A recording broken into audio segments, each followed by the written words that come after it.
Well, doesn't January feel like it's been 6 months long?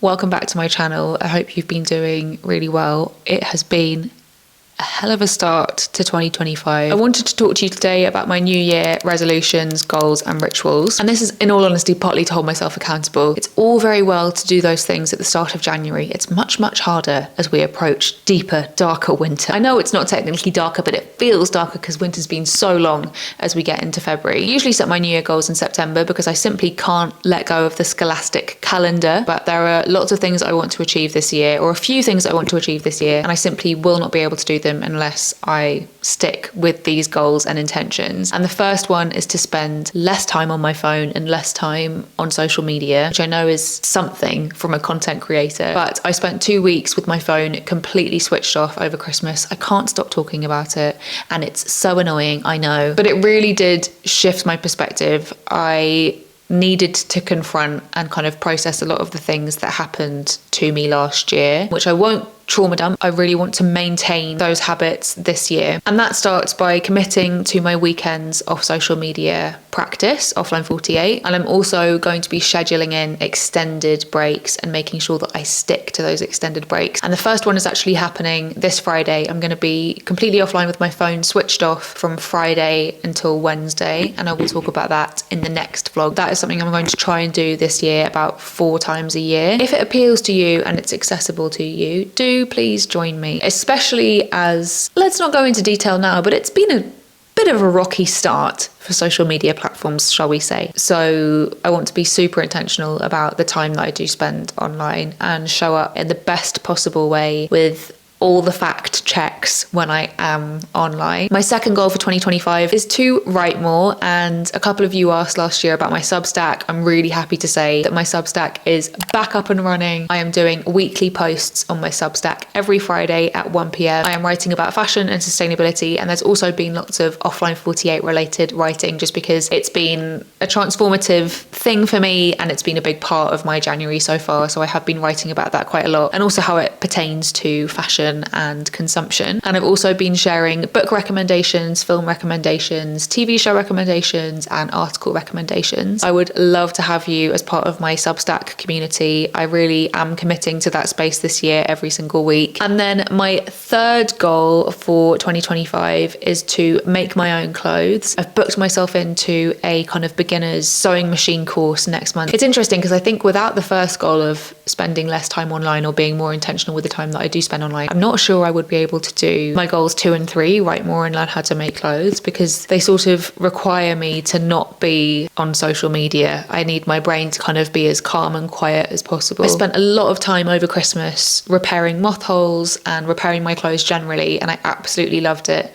And so my Christmas present to myself was this course that we will be going on together next month, which I am super excited about. I also set a couple of kind of New Year health resolutions. There are 2 things that I am doing this year which I have stuck to so far, and they're very simple. The first is I take a cold shower as soon as I wake up. Can be super quick, but it really makes me feel, I call them like, they make my skin sparkle because they kind of make my skin tingle. They make me feel really great, even though in the moment they are like very, very cold. And I've also been getting back into meditation. I used to meditate so religiously every single day without fail, and last year I really fell off the meditation bandwagon, and so I've been doing a 10-minute meditation every single morning. I'm trying to make them my 2 non-negotiables. It was a bit hit and miss when my period came this month because, wow, periods over winter are 10 times more intense for me. Maybe there are a couple of things that you've started practicing this year that you absolutely love and make you feel great, and those are the 2 things that do genuinely make me feel good,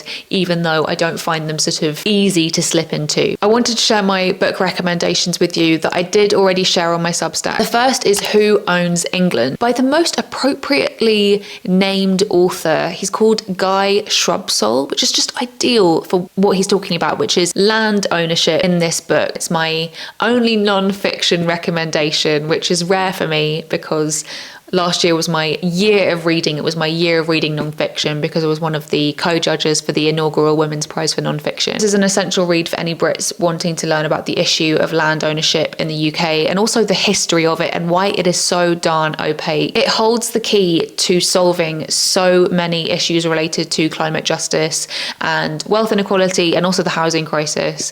And it is meticulously well researched. I also love how Guy comes at this issue from a grassroots organising and campaigning perspective. I think it is an essential read. It's not completely up to date because it's a few years old, but the information in there is just so valuable. So I highly recommend Who Owns England. I also finally have some fiction recommendations. I hadn't been able to read fiction in the longest time. I was just in the non-fiction headspace. And the book that changed that for me is Boy Part. This is about a young woman photographer and her relationship with her subjects who are predominantly men. She takes photographs of men. I would say if you've seen the TV show Sweet Pea, it's similar to that, but with a lot of brilliant, in fact, excellent commentary on class and gender. It is such a compulsive read. Found that this was the book to get me back into reading fiction. It's a lot. This is not a sort of tea and biscuits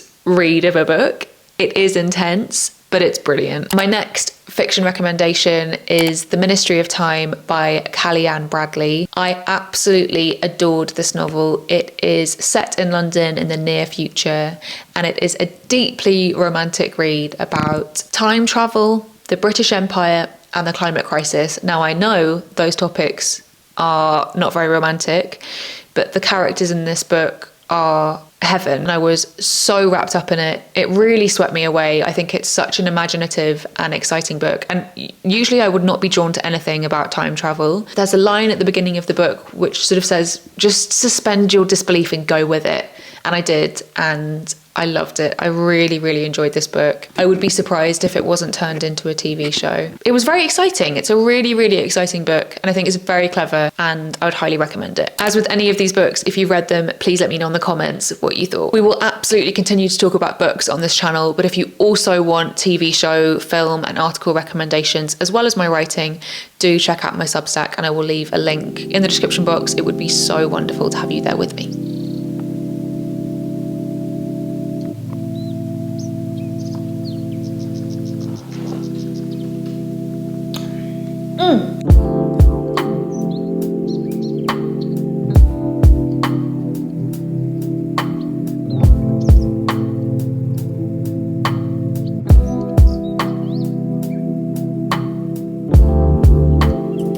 I downloaded some more Eliza Clark. I cannot get enough of her, clearly, at the moment. And I downloaded her collection of essays, which is called She's Always Hungry. One of the things that I really like about my Kobo e-reader, which I've had for quite a while now because I was influenced by you guys to buy it, is that you can preview books. I got halfway through the first essay and I was like, I need to finish this. So I'm really looking forward to diving a bit deeper into Eliza Clark's work and to reading this collection of essays. This falls under a category which I've just learned about called femgore, which is a subgenre by women for women and often touches on quite gruesome topics, but it's all about reclaiming the narrative and taking back control, which is obviously part of a wider context at the moment of women's rights being stripped back and our corpses being overexposed in true crime documentaries. Let me know if this is a subgenre you've dived into, and please do send me your book recommendations. It's always great to hear what you're reading. I also wanted to give a huge shout out to one of my subscribers, Mary, who recommended the Pocket app extension. Now, every time I want to read an article, I just save it to my Pocket website online on my desktop and it automatically comes up on my Kobo. This means I can fully give everything I want to read my proper attention, and it's truly changed my life, so I had to share it. I wanted to share a couple of favourites with you in this vlog, which feels very 2017. There are a couple of things I've really loved recently and I wanted to share them with you. Now, you would be surprised how often I get asked about socks. My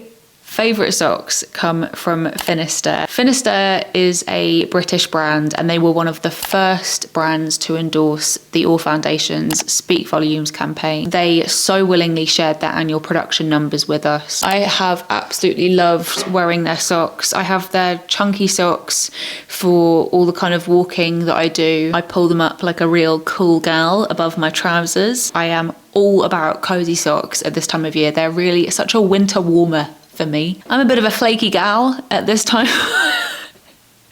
Oh god, I really try and stay as moisturized as possible. And there is a product for my nails that has been helping this. It's my second or even possibly, I think it's my third bottle from Licia Florio. This is a nail and cuticle oil with little dried flowers and herbs in it, and I really, really love it. I do try and be quite religious with this product and also a hand cream every single night. Another product that Max and I have been sharing, but I think it's super great, is the Evolve Blue Tansy Beauty Balm. On a really cold day, I will literally slather this on my face when I go for a walk. And I've also found it to be a great recovery balm for any kind of like particularly dry areas. I've really, really enjoyed it. Evolve is pretty much the only skincare brand that I use. I'm such an Evolve stan. I've asked them so many times to work with me, guys. And then I've got a couple of spicy recommendations. Not spicy as in kinky, spicy as in flavorings for food. The first is Zaytoon's Za'atar. This is such an incredible za'atar, and Zaytoon are the best brand. They are a social enterprise and they exist to support Palestinian farmers through fair trade, and 100% of their profits are reinvested into delivering this mission. They're all about preserving history and craft and working with artisans, and their za'atar is fantastic, sprinkled on pretty much everything. And my final spicy recommendation is the chai masala from Diaspora Co. Now, spices are not necessarily something I've given all that much thought to in the past in terms of sourcing and fair living wages and farmer equity. Diaspora are really trying to change the narrative on that. So not only do they create delicious spice blends, they pay an average of 4 times over the commodity price and 3 times over the fair trade price. Their spices are genuinely so delicious, and the packaging is beautiful, and their chai masala is so good. I'm nearly halfway through the little tin, which is a lot because you don't need much because the spices are such good quality. But I just really love what they do, and I think you guys would like them as well, so I will leave them linked in the description box.